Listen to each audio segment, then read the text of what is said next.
Hello and welcome guys. एक बार फिर से आप सभी लोगों का स्वागत है आपके अपने यूट्यूब चैनल स्टडी फन में, जहां हम आपको कराएंगे फन के साथ साथ थोड़ी स्टडी भी। तो आइए शुरू करते हैं। हम पढ़ाएंगे ऐसा आपको समझ आए जैसा। तो चलिए स्टार्ट करते हैं। आज हम पढ़ने वाले हैं पॉलिटिकल साइंस का 4th चैप्टर। जी हाँ, सत्ता के वैकल्पिक केंद्र। सबसे पहले तो हम ये जान लेते हैं कि लोगों के पास अमेरिका के अलावा सत्ता के और कौन कौन से विकल्प थे। एक था यूरोपीय संघ, सेकंड था आसियान, थर्ड है चीन और फोर्थ है भारत। आइए सबसे पहले इनके बारे में जान लेते हैं। यूरोपीय संघ। अमेरिका के मुकाबले यूरोपीय संघ सत्ता के एक बेहतर विकल्प के रूप में उभरा है, क्योंकि विश्व स्तर पर यूरोपीय संघ का आर्थिक, सैनिक, राजनीतिक तथा कूटनीतिक रूप में काफी प्रभाव है। आसियान। अब जानते हैं आसियान के बारे में। आसियान अमेरिका के मुकाबले दक्षिण पूर्वी देशों के संगठन आसियान को एक विकल्प के रूप में देखा जाता है।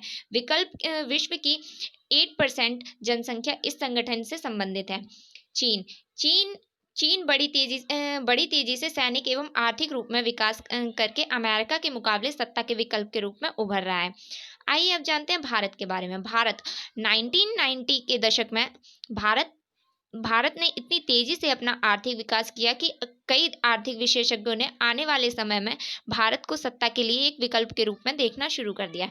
अब जानते हैं चीन के आधुनिकीकरण के बारे में। चीन 1970 के दशक में चीन ने अपने आर्थिक विकास को बढ़ावा देने के लिए अमेरिका के साथ अपने संबंधों को सुधारते हुए कई अन्य महत्वपूर्ण कदम उठाए। इसी कड़ी में 1973 में प्रधानमंत्री चाउ इन लाई ने कृषि, उद्योग, सेना और विज्ञान प्रौद्योगिकी के क्षेत्र में आधुनिकीकरण के 4 प्रस्ताव रखे। 1978 में चीनी नेता देंग शाओपिंग ने खुले द्वार की नीति की घोषणा करके आर्थिक सुधारों की शुरुआत की। चीनी नेता ने विवेकपूर्ण निर्णय लेते हुए रूसी आर्थिक मॉडल शॉक थेरेपी को न अपनाकर चरणबद्ध ढंग से अपनी अर्थव्यवस्था को विश्व बाजार के लिए खोला। और 1982 एवं 1998 में चीन ने क्रमशः कृषि एवं औद्योगिकरण का निजीकरण किया, ताकि विदेशी निवेशकों को आकर्षित किया जा सके।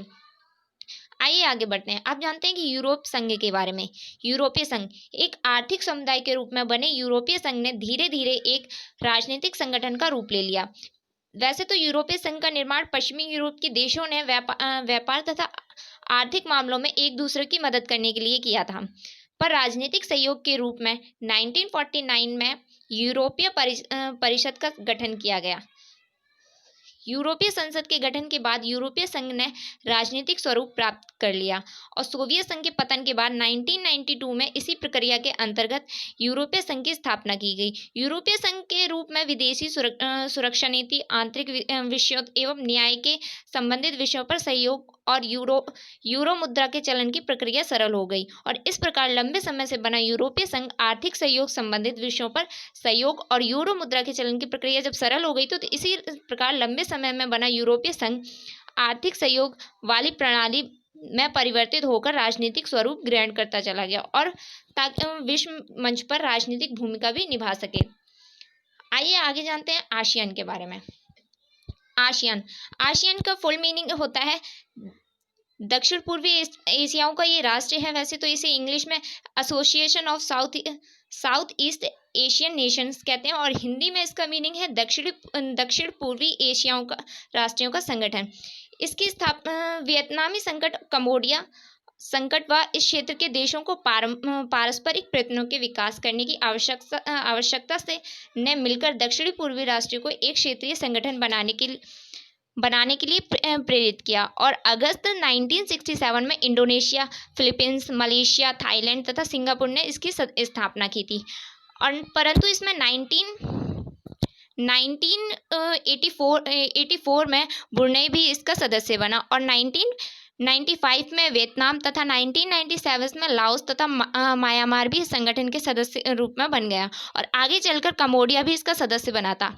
आइए आगे जानते हैं कि आसियान देशों के संगठन के समाज के मुख्य उद्देश्य क्या थे जब इसकी स्थापना हुई थी। तो इसके 4 मुख्य उद्देश्य रखे गए थे। पहला था सदस्य देशों में आर्थिक, सामाजिक, सांस्कृतिक, वैज्ञानिक तथा प्रशासनिक सहयोग को बढ़ावा दे सके। मतलब आसियान देश में जितने भी सदस्य हैं उनको हर तरह की आर्थिक, सामाजिक और सांस्कृतिक हर तरह की उनकी मदद की जाए। सेकेंड है क्षेत्रों में आर्थिक, सामाजिक तथा सांस्कृतिक विकास की गतियों को तेजी लाई जाए। जितने भी उस टाइम पे देश थे आसियान के सदस्य, उन सब में सामाजिक और आर्थिक सांस्कृतिक रूप से तेजी जिससे उसमें विकास किया जाए।